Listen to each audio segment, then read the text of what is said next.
No more mandatory indoor mask wearing here in South Korea from today. That leaves a 7-day quarantine for those who test COVID-19 positive, the last remaining antivirus rule. The World Health Organization is to announce the decision on whether the COVID-19 pandemic is still a global emergency. Concerns linger that it now may not be the right time to change the status. Global security officials are visiting South Korea. U.S. Defense Chief Lloyd Austin is set to sit down with his South Korean counterpart to discuss the Seoul-Washington alliance. The NATO Chief is also in town to reaffirm shared values and security. Good morning. A big change from today here in South Korea. Indoor mask wearing is no longer obligatory after 27 months of being so. Now, that means no masks for students in classes or people working out at the gym. Our 신세벽 starts us off. Starting January 30th, people in South Korea will no longer have to wear masks indoors. This marks the end of the 3-year-long mandate.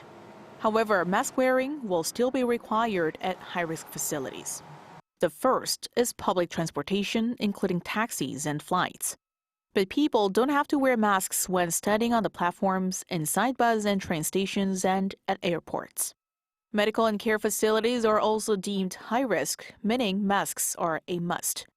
But when people are in their own private rooms alone or with caregivers or people who they share the room with, it is not necessary. Though not required in these situations, it's highly recommended for people to wear masks. Those in high-risk groups and those in the 3 Cs, spaces that are closed, crowded, or involve close contact, are still highly recommended to wear masks indoors. Also, those with respiratory problems are highly advised to wear a mask. People who have had close contact with someone who tested positive for COVID-19 are also recommended to wear a mask for at least 2 weeks from the date of contact. Places where people tend to chant, sing, or talk a lot are other examples where masks are encouraged. Meanwhile, ahead of schools reopening, the Education Ministry has also published a set of guidelines. The rule of thumb is students don't have to wear masks in schools or at academies. But they will when on the bus to school, their academies, or field trips. The ministry plans to announce other measures for schools before the spring semester begins regarding a self-testing app as well as sanitizing and ventilation rules.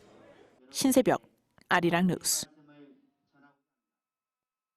On top of the lifting of indoor mask mandate, major banks in South Korea on Monday returned to their normal operating hours for the first time in roughly 1.5 years. The banks are now opening at 9 a.m. and closing at 4 p.m., opening 30 minutes earlier and closing 30 minutes later than before. With the spread of COVID-19, the banks in the capital region shortened their hours by an hour in the summer of 2021. By the fall of that year, banks in all regions of the country have shortened their hours. The World Health Organization could announce on Monday its decision on ending COVID-19's emergency status. The UN agency held a meeting last Friday on lowering the level of alert about the pandemic, which is currently at the highest level of alert, designated a public health emergency of international concern. Such a meeting comes every 3 months, with this latest meeting coming as infections in major countries stabilize, including here in South Korea. However, the WHO chief noted the spike in deaths in China following Beijing's lifting its zero-COVID policy, as well as unequal vaccination rates among countries as remaining concerns. In previous meetings, any decisions came out 1 to 3 days after the meeting. China announced Sunday that it will resume issuing visas for Japanese citizens, weeks after the process was suspended as a retaliatory measure against Tokyo's decision to require COVID-19 tests for all inbound travelers from China. However, Beijing has yet to restart the issuance of visas for South Korean citizens. Our Lee Seung-jae has more.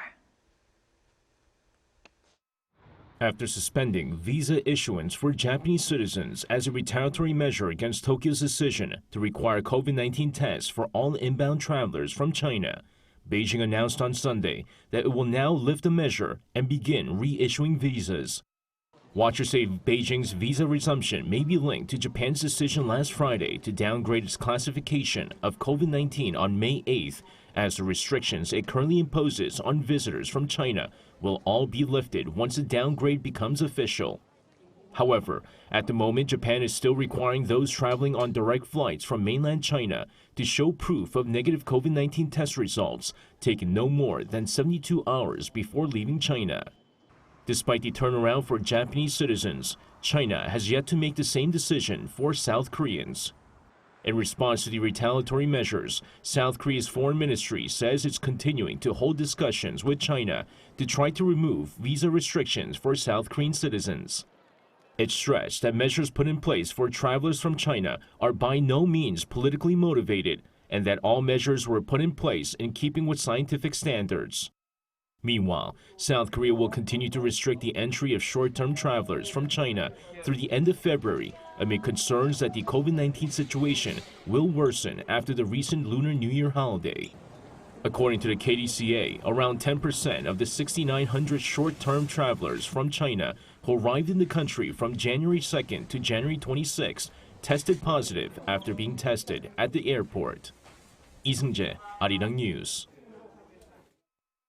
Foreign affairs officials of South Korea and Japan will meet on Monday in Seoul to continue their prolonged talks on compensating the Korean victims of Japan's wartime forced labor. The Director General for Asia and Pacific Affairs at Seoul's Foreign Ministry, Min-jung, will meet with her Japanese counterpart Takehiro Funakoshi at Seoul's Foreign Ministry this afternoon. Earlier this month, the South Korean government suggested a solution in which South Korean foundations, instead of the Japanese enterprises that used Korean forced labor, raise funds and pay compensation to the victims. Tokyo has said they will consider showing an apologetic heart if such a solution is finalized. NATO Secretary General is in South Korea for the first time in 6 years. First up were talks with South Korea's top diplomats, where the two reaffirmed their shared values on security amid rising threats from Russia and North Korea. Our Choi Min-jung reports.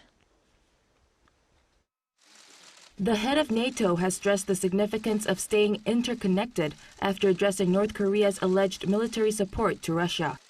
NATO Secretary General Jens Stoltenberg made the remark on Sunday during a meeting in Seoul with South Korea's Foreign Minister Park Jin. The statement comes as the U.S. last month announced that North Korea has provided Russia with rockets and missiles, which North Korea has denied. Stoltenberg said that it's even more important that countries that believe in freedom and democracy and a rules-based international order stand together in a more unpredictable world. Seoul's foreign minister couldn't agree more. And given today's unprecedented global challenges, we believe that solidarity among countries that share values of freedom, democracy, and the rule of law is more important than ever. Also discussed were concerns over North Korea's missile test and nuclear program. Park thanked NATO for its continued support for South Korea in the country's efforts to address provocations by the regime. Amid such emerging threats to security, Stoltenberg said his visit is a strong expression of the great importance NATO attached to the partnership between South Korea and NATO. Park also expressed his hopes of working more closely with NATO over emerging threats to peace. Stoltenberg is currently in South Korea for 2 days of meetings with top government officials, including a sit-down with the defense minister Monday afternoon before he departs for Japan. Choi Min-jung, Arirang News.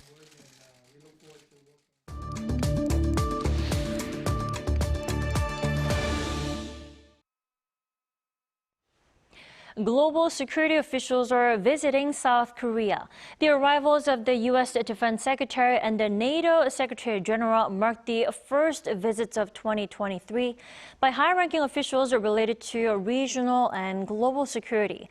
For today's On Point, we discuss the purpose and the focus of their visits with Professor Kim Young-jun from Korea National Defense University. Welcome to the program. Hello, thank you for having me. Of course, our pleasure.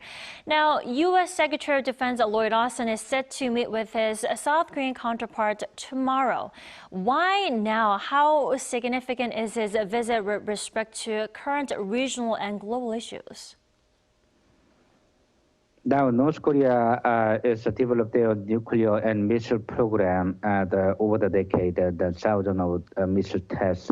And so far, their nuclear and missile threat is very high. So, a U.S. Defense Minister would like to emphasize on the deterrence combined exercise with South Korea and also in Japan. So now is the best timing because of the 7th anniversary of the ROK-U.S. alliances since the end of Korean War. So the U.S. Defense Minister would like to show a strong defense posture against North Korean nuclear threat with South Korea. Sure, it sounds like his visit, it's no exaggeration to say that his visit comes at a timely manner. And then what topics are expected to top the agenda this time, considering the situation on the Korean Peninsula, as well as with regard to North Korea? Actually, this time is the best because we have two very important exercises. This February, we have a Deterrence Strategy Committee, TTX, we call top table exercise in this February against the North Korea nuclear threat. And also this March, we call Freedom Shield is a combined exercise between the ROK and U.S. military. So this kind of combined exercise will be the top agenda for the two countries. Also, potential Chinese military expansion and North Korea potential 7 nuclear weapon tests and etc. will be a top agenda for the ROK-U.S. Defense Minister meeting. Right. Before we let you go, Professor, we also have NATO Chief here in Seoul at the moment, and he's also the first NATO Chief to visit South Korea for the first time in 6 years. Now, he's pointed out to South Korea's Foreign Minister Park Jin over the weekend that the Ukraine crisis is also affecting the Korean Peninsula, and that the North Korea is also aiding Russia with weapons for the Ukraine crisis. Now, why is this a concerning matter for the Korean Peninsula then?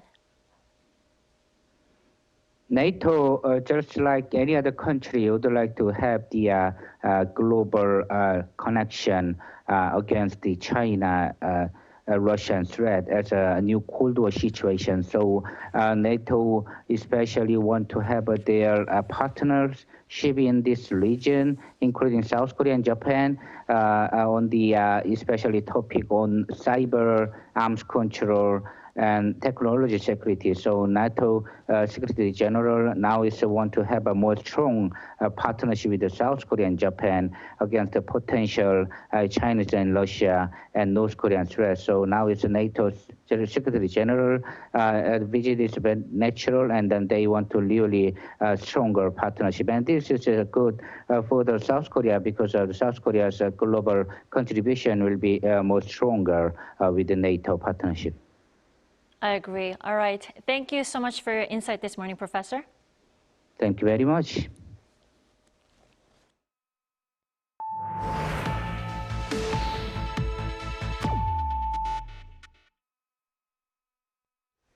With the world returning to normal after the pandemic years, more and more overseas artists are touring Korea again to entertain an audience hungry for music. Our Song Yujin has this story.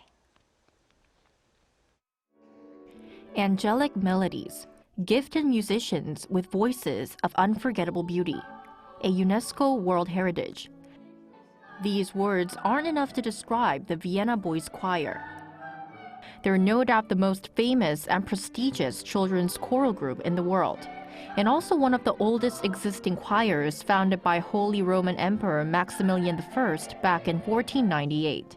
Based in Vienna, Austria, the group consists of 100 boys between the ages of 10 and 14 from dozens of nations. The choir has been traveling around the world since 1924, performing to 500,000 people every year. They're finally back in South Korea for the first time since 2020. It's the first country in Asia the boys are touring after they hit the road again following a 2.5-year pandemic hiatus. Before the pandemic, the choir had been regularly performing in Korea since 1969. This year is especially meaningful as it marks the 525th anniversary of our choir. It's also been a while since we performed in South Korea, so we prepared a lot of Korean songs in our program. I'm not sure if I'll be good at it, but I'm planning to introduce a few songs in Korean. The boys are divided into 4 subgroups when they go on tour, and there's a Korean choir singer among the 23 boys visiting this time, 13-year-old Lee Yeonu. I sang children's songs and learned vocal music when I was in Korea. Then my choir teacher suggested that I apply for the Vienna Boys Choir. I sent them a video and got accepted. The boys hope their voices can offer comfort and lift up some spirits as everyone, including themselves, has been struggling with the unprecedented challenges posed by the pandemic. We were so sad that we couldn't tour or perform during the pandemic. We couldn't see the bright, smiling faces of the audience. We're so grateful. It was indeed a tough time for all of us, so we want to convey our joy and excitement to the Korean audience. The young musicians will start their tour of South Korea from Friday. They'll perform concerts at 5 cities before their last stop, the Seoul Art Center, where they'll hold their New Year's concert on February 4th and 5th. 송유진, Arirang News.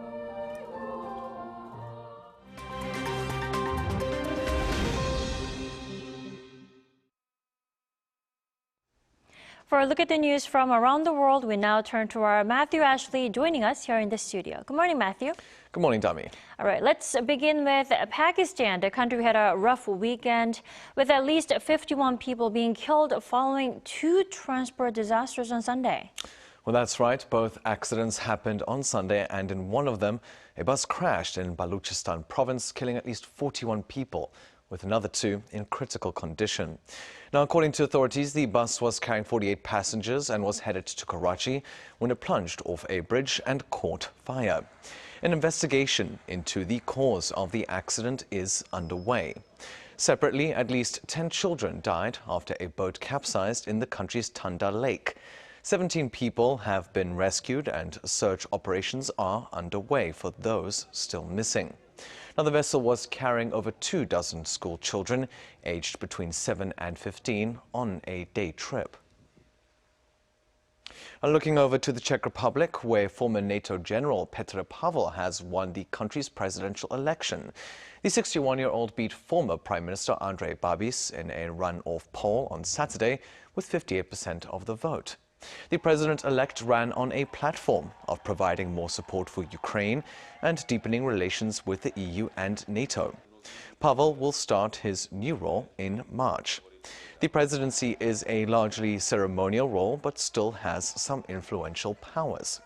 Pavel is a retired 4-star army general who previously served as chairman of the NATO Military Committee and as chief of the General Staff of the Czech Armed Forces. Turning over to the Australian Open, where Novak Djokovic won the tournament for a record 10th time in the men's singles division on Sunday. The Serbian beat Greece's Stefanos Tsitsipas in 3 straight sets. In doing so, Djokovic claimed his 22nd Grand Slam title to match the record set by his Spanish counterpart Rafael Nadal. The win also means the 35-year-old has reclaimed his top spot as the world's player.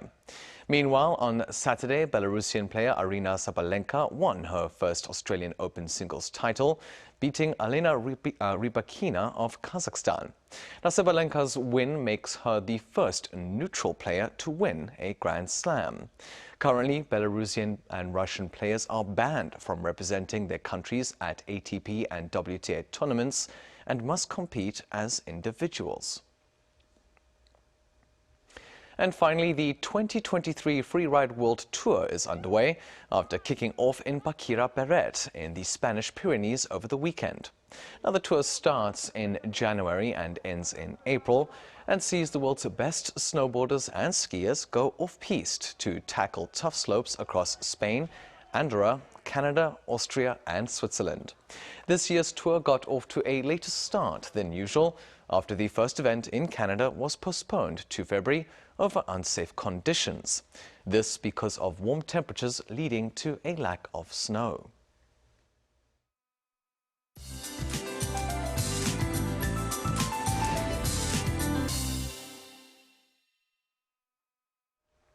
Good morning. We are expecting to have the weather conditions that we would normally have around this time.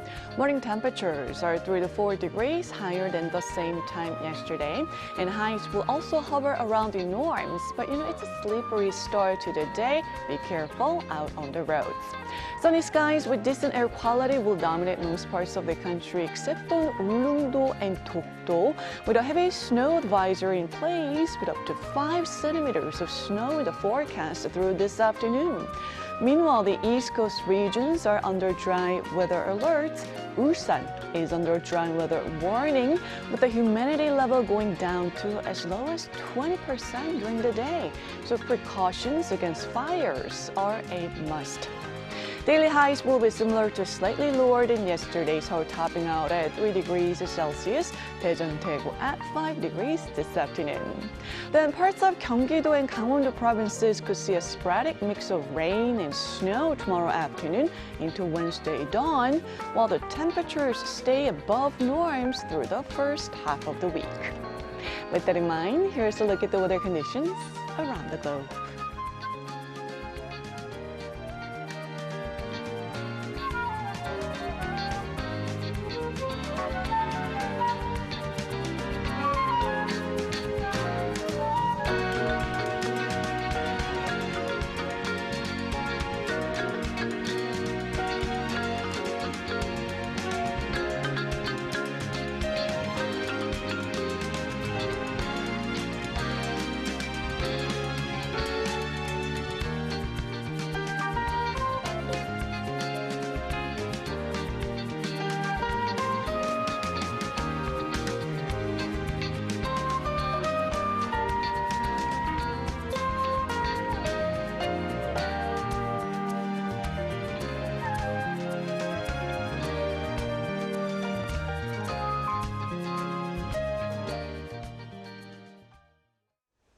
That wraps up today's New Day at Arirang. Do stay with us for more updates throughout the day. Thanks for watching.